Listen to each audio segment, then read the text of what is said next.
നമസ്കാരം. ജ്യോതിർവാണിയിലേക്ക് ഏവർക്കും ഹാർദമായ സ്വാഗതം. ഇന്ന് ഓഗസ്റ്റ് 4. ചില നക്ഷത്രക്കാർക്ക് അപ്രതീക്ഷിത ഭാഗ്യവാതിലുകൾ തുറക്കാൻ സാധ്യതയുള്ള ദിവസമാണിന്ന്. എന്നാൽ മറ്റു ചിലർ ചെറിയ അശ്രദ്ധ പോലും വലിയ നഷ്ടത്തിന് കാരണമാകുന്ന സാഹചര്യവും കാണുന്നു. അതിനാൽ നിങ്ങളുടെ നക്ഷത്രഫലം മുഴുവൻ കേൾക്കുക. അവസാന ഭാഗത്ത് ഇന്നത്തെ ഏറ്റവും ഭാഗ്യ നക്ഷത്രത്തെക്കുറിച്ചും പ്രത്യേകം പറയുന്നുണ്ട്. അശ്വതി നക്ഷത്രം. ഇന്ന് ആത്മവിശ്വാസം വർദ്ധിക്കുന്ന ദിവസമാണ്. ജോലി സ്ഥലത്ത് പുതിയ ഉത്തരവാദിത്തങ്ങൾ ഏറ്റെടുക്കേണ്ടി വരാം. സാമ്പത്തികമായി ചെറിയ നേട്ടങ്ങൾ പ്രതീക്ഷിക്കാം. കുടുംബ അംഗങ്ങളുമായി തുറന്ന് സംസാരിക്കുന്നത് തെറ്റിദ്ധാരണകൾ ഒഴിവാക്കും.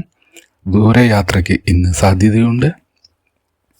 വിദ്യാർത്ഥികൾക്ക് പഠനത്തിൽ കൂടുതൽ ശ്രദ്ധ കേന്ദ്രീകരിക്കാൻ ഇന്ന് കഴിയും. ആരോഗ്യത്തിൽ വലിയ പ്രശ്നങ്ങളില്ലെങ്കിലും വിശ്രമം ഇന്ന് അവഗണിക്കരുത്. ശ്രീ ഗണപതിയെ പ്രാർത്ഥിക്കുന്നത് ഇന്നത്തെ ദിവസത്തിന് കൂടുതൽ ഐശ്വര്യം നൽകും. അടുത്തത് ഭരണി നക്ഷത്രം. ഏറെ നാളായി കാത്തിരുന്ന ഒരു വാർത്ത ഇന്ന് സന്തോഷം നൽകാം. തൊഴിൽ രംഗത്ത് പുതിയ അവസരങ്ങൾ ഇന്ന് ലഭിക്കാം. ചെലവുകൾ നിയന്ത്രിച്ചാൽ സാമ്പത്തിക സ്ഥിരത ഇന്ന് കൈവരും. കുടുംബത്തിൽ സന്തോഷകരമായ അന്തരീക്ഷം ഇന്ന് നിലനിൽക്കും.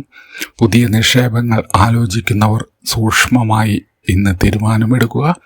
ദേവി ആരാധന അനുകൂല ഫലങ്ങൾ ഇന്ന് നൽകും. കാർത്തിക നക്ഷത്രം. കാർത്തിക നക്ഷത്രക്കാർക്ക് ഇന്ന് തീരുമാനങ്ങൾ എടുക്കുമ്പോൾ ക്ഷമ പാലിക്കുക.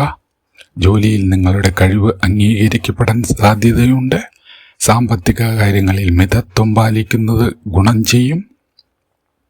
ബന്ധങ്ങളിൽ പഴയ പ്രശ്നങ്ങൾ പരിഹരിക്കപ്പെടാം. ആരോഗ്യപരമായി ഭക്ഷണക്രമം ഇന്ന് ശ്രദ്ധിക്കുക. സൂര്യ നമസ്കാരം ചെയ്യുന്നത് ഇന്ന് ആത്മവിശ്വാസം വർദ്ധിപ്പിക്കും. അടുത്തത് രോഹിണി നക്ഷത്രം. ഏറെ പ്രതീക്ഷിച്ച കാര്യത്തിൽ മുന്നേറ്റം ഉണ്ടാക്കാൻ സാധിക്കും. വ്യാപാരികൾക്ക് പുതിയ കരാറുകൾ ലഭിക്കാൻ ഇന്ന് സാധ്യതയുണ്ട്. കുടുംബത്തിൽ സന്തോഷ വാർത്ത ഇന്ന് കേൾക്കാൻ സാധിക്കും. ധനകാര്യ ഇടപാടുകളിൽ ശ്രദ്ധ പുലർത്തുക. വിദ്യാർത്ഥികൾക്ക് മികച്ച പ്രകടനത്തിന് ഇന്ന് സാധ്യതയുണ്ട്.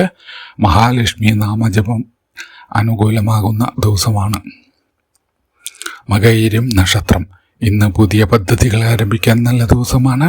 സഹപ്രവർത്തകരുടെ പിന്തുണ ഇന്ന് ലഭിക്കും. സാമ്പത്തികമായി ചെറിയ നേട്ടങ്ങൾ ഇന്ന് ഉണ്ടാകും. വീട്ടിൽ സമാധാന അന്തരീക്ഷം ഇന്ന് നിലനിൽക്കും. അനാവശ്യ തർക്കങ്ങൾ ഇന്ന് ഒഴിവാക്കുക. ശിവക്ഷേത്ര ദർശനം മനഃശാന്തി നൽകുന്നതാണ്. അടുത്തത് തിരുവാതിര നക്ഷത്രം. ഇന്ന് ക്ഷമയും വിവേകവും ഏറ്റവും വലിയ ശക്തിയാകും. തൊഴിൽ രംഗത്ത് മാറ്റത്തിനുള്ള സൂചനകൾ ഇന്ന് കാണാം. കുടുംബാംഗങ്ങളുടെ ഉപദേശം ഇന്ന് ഗുണകരമാകും. ചെലവുകൾ നിയന്ത്രിച്ചാൽ ഭാവിയിൽ നേട്ടമുണ്ടാക്കാനാകും. ആരോഗ്യകാര്യങ്ങളിൽ ഇന്ന് അലംഭാവം ഒഴിവാക്കുക. ഭഗവാൻ ശിവനെ പ്രാർത്ഥിക്കുന്നത് ഇന്ന് അനുകൂല ഫലങ്ങൾ നൽകും. അടുത്തത് പുണർദം നക്ഷത്രം. ഇന്നത്തെ ദിവസം പ്രതീക്ഷ നൽകുന്ന സംഭവങ്ങൾ കൊണ്ടുവരാം. ജോലിയിൽ അംഗീകാരം ഇന്ന് ലഭിക്കാം. സാമ്പത്തികമായി പഴയ കുടിശ്ശികകൾ ലഭിക്കാനുള്ള സാധ്യതയുണ്ട്. കുടുംബ ബന്ധങ്ങൾ കൂടുതൽ ശക്തമാകും. പുതിയ സംരംഭങ്ങൾ ആരംഭിക്കുന്നതിന് മുമ്പ് പരിചയസമ്പന്നരുടെ അഭിപ്രായം തേടുക. ശ്രീ മഹാവിഷ്ണുവിനെ പ്രാർത്ഥിക്കുന്നത് ഇന്നത്തെ ദിവസം കൂടുതൽ ശുഭകരമാക്കും. ഇവയായിരുന്നു അശ്വതി മുതൽ പുണർദം വരെയുള്ള ഇന്നത്തെ നക്ഷത്രഫലങ്ങൾ. അടുത്ത ഭാഗത്തിൽ പൂയം മുതൽ ചിത്തിര വരെയുള്ള 7 നക്ഷത്രങ്ങളുടെ വിശദമായ ഫലം അറിയാം. ആ ഭാഗവും തീർച്ചയായും കാണുക. നന്ദി, നമസ്കാരം.